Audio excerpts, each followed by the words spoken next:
So Scott, thanks for doing this with us today. That's all right. I'm just a little bit shook up, aren't I? Because we've just met Donnie Yen. Just met Donnie Yen. And it was pretty special. Bucket list stuff. He's amazing, and you've had an insanely busy year. I mean, what you had Criminal, Grimsby, Savage Dog last year, and then Accident Man, incoming Triple Threat, Boyka 4. Yeah. Why are you so busy? Do you ever take a break? I just love to work, man. I spent a lot of time not working when I was struggling, trying to get my foot in the door, so probably should turn down more than... Yeah, I probably worked too much this summer. Probably should have turned down. But I just love to work, and it's a, you know, it's a privilege. So I like to keep working. It's very hard for me to turn stuff down. I just want to keep working. I love it. Well, I mean, I've been following your career for years. Obviously, to most audiences, Doctor Strange broke you to the world. What was it like to punch Benedict Cumberbatch in the face? Oh, blissful. I loved it. But actually, I think I remember... Well, yeah. So I have to run up the wall, and then I jump onto this railing, and then I jump off the railing, and I had to side kick him in the chest. Okay. And it was actually Benedict Cumberbatch. The thing about being Doctor Strange is there's no mask, so he had to do quite a bit of it himself. So on one of the takes, and it's the one they used, I wasn't quite getting close enough, so I just thought, oh, come on, just go for it. And I jumped off the railing, and I hit him hard in the chest, and he bounced back off the railing. Oh! And it hurt his back a little bit, but he was cool about it. Yeah. But I remember thinking, you were a bit too hard there, Scott. But he was cool. And then when I punched him in the face, and as the Astral Ghost fight, I think actually when I did that, I was actually punching nothing. Oh, right. And they mixed it all together. Can't remember. But yeah, I enjoyed watching me punch him in the face too. No, he's a great guy. You came up through the world of stunts, such as in Wolverine. I'm always reminded of when Rob Cohen was casting Dragon the Bruce Lee story. He wanted to cast an actor that could learn martial arts rather than a martial artist who could act. As someone who's a martial artist and an actor, do you find that the industry views you more as a stuntman more than an actor, or the other way round? Do you have any challenges because of your stunt martial art background getting cast in certain films? Well, with with Wolverine, that's why I have the credit of Weapon 11, because I was adamant that I wasn't going to be a stuntman, even though they offered me that. I was basically a stuntman, but I wanted to get a credit because it works against you if you want to be seen as a legitimate actor. You're either one or the other. Yeah. At least that's the way they saw it, or supposedly see it. But, look, what is Michelle Yeoh? Is she a martial artist? Is she an action star? Is she a dramatic actor? I believe that she's now the new captain of the Starship Enterprise, right? So what are we talking about here? It's just people's bullshit perceptions. Clearly, I'm an actor that's very good at martial arts. I play roles that are not me, convincingly. I have done since day one. I started off doing Shakespeare at drama school, Clearly, I've got better. And a lot of that was a confidence issue that I had, I think. But I've continually got better as an actor. I arrived fully formed as a martial artist because I put more effort into that as a kid. But I'm a good actor who's very good at martial arts. Yeah. Well, I mean, you have great working relationships with directors like Isaac Florentine, who you've done the Undisputed films with, Close Range. Yeah. You guys have a great working relationship. He knows how to shoot action. You know how to do backflips in the air and kick people in the face. Yeah. Do you guys have any more upcoming projects? Maybe Ninja 3 or... We'd love to do Ninja 3, but I don't think the production company is willing to go down that road. Unless there was some sort of, push for it, like there was for Boyka. But we'd love to do it. We'd love to do another Boyka. We have to make sure that the new one survives the piracy issue. Otherwise, if they don't make money on it, they won't want to make another one. But I love working with Isaac. and it's just finding the next project. Because with Close Range, we did the best we could. We had a very small budget, and the way Isaac shoots is very particular about the way he shoots in sequence, and you kind of need a little bit more time. You can't just put 3 cameras up, shaky cam style, and shoot everything, which is quicker. Yeah. Isaac is quite particular in the way he does it, so you need a bit more time to get the quality of the other movies. That's a 6-week shoot for Ninja 2. So, you know, with the way the landscape is now, with the budget for films, it's difficult. But, you know, we're trying to. Hollywood is also determined to remake The Raid. They got Joe Carnahan, and Gareth Evans has always said he's a big fan of yours, and he's going to be executive producing it.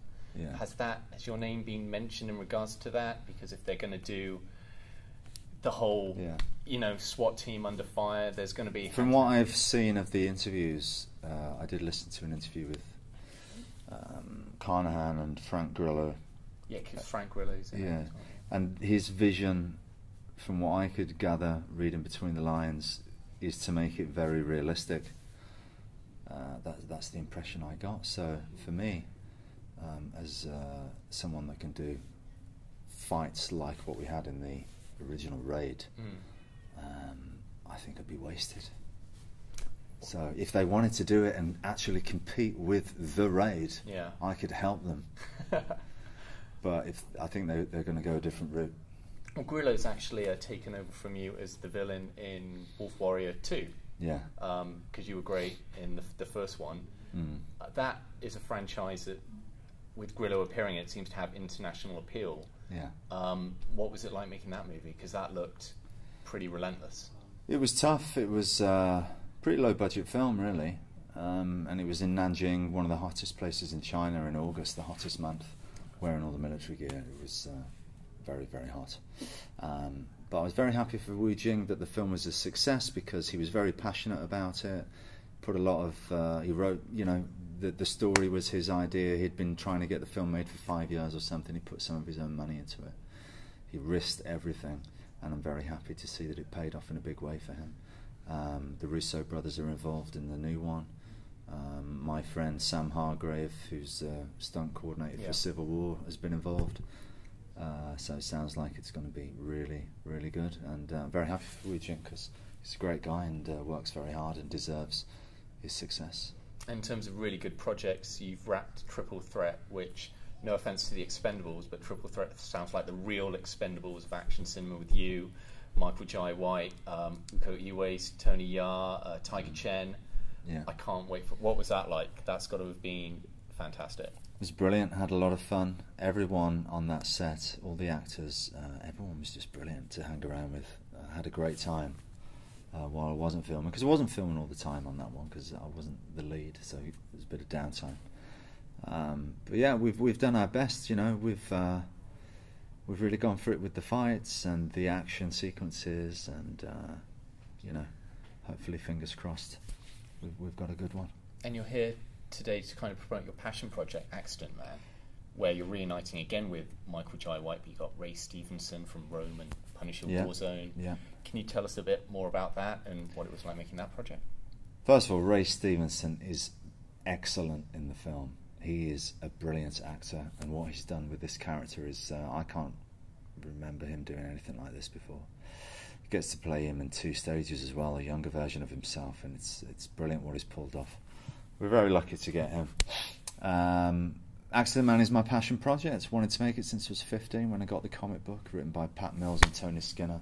Pat Mills also wrote Judge Dredd. Very British. Definitely wanted to keep it British. Wrote the script myself with my childhood friend from school, Stu Small. We wrote it together. I optioned the property myself with my own money. Got it to the attention of Sony. We've made the movie. And been seeing the whole thing come together. It's been brilliant to be, you know, working very, very closely with our director Jesse Johnson, because it's definitely my passion project. And what was great about Jesse with this was he understood that, he recognised that I had a vision, and we've really done it together, like partners, to put my vision of Accident Man on screen. And We've got some great action in it. It's very British, which was very important. I wanted to shoot it in London, and it's very dark humour, lots of comedy, and it's very different. It's very, very different. Certainly very different to anything I've ever done. But, you know, it's all from this sick, deprived mind. So it all makes sense. When you see the movie, you'll see what I'm talking about. It's a little bit twisted. But I'm really happy with it. I mean, listen, it's my vision. I just hope everyone likes it as much as I do. But I'm really loving it at the moment. Our composer, Sean Murray's doing a fantastic job with the music. It's 80s retro style, you know. Oh, awesome. Yeah. Everyone likes a bit of 80s music, synth stuff, John Carpenter style stuff. And everyone's been delivering, the grading, and Tim Mann, the fight coordinator, Michael J. White and Ray Park doing fight scenes with them, and Amy Johnston. Incredible to see her move. I could go on. She's currently doing a female version of Bloodsport, isn't she? Yeah, Lady Bloodfight, right? That was made a few years ago. It's just been released. But she's fantastic. Yeah, I'm really excited about it. And where next? I mean, I want to get a theatrical release of this film. Yeah. It deserves it. I'm telling you, it deserves it. So fingers crossed. Well, hopefully, you know, Doctor Strange and a lot of the other films will give you enough clout. I mean, it's just a risk in this day and age. You know, who's in it? Yeah. You know, you got to put 10 million in marketing. We'll see. It deserves it. Here's what you need. I'm going to tell you, Scott. You tell me. Eco needs to get you into Star Wars, or I'm Tony not sure needs to Eco get you into can. Fast and Furious, I'm not sure or you Tony need to can do become that. James Bond. Who's going to? Barbara? Barbara, we can Are get you Barbara listening? on the line. Yeah. Yeah. Listen, it's these Hollywood executives that need to take notice. They always kind of ignore me. They do. It's outrageous. I don't know what it is. Do you know? Couldn't even get on the poster for Expendables 2. What the hell was that about? Have you heard how Jean-Claude Van Damme got his big break? Yeah, did the kick over The Menachem kick. Golan's head. Exactly. Maybe you just need to do that to Barbara Broccoli. Do Yeah. not do that to But Barbara Broccoli. I'm English. I can't be as pushy as those European types. Yeah. Scott, thank you so much. Thanks, mate. All right Cheers. then. The Cosmic Shed. Science fact. Science fiction. And everything in between.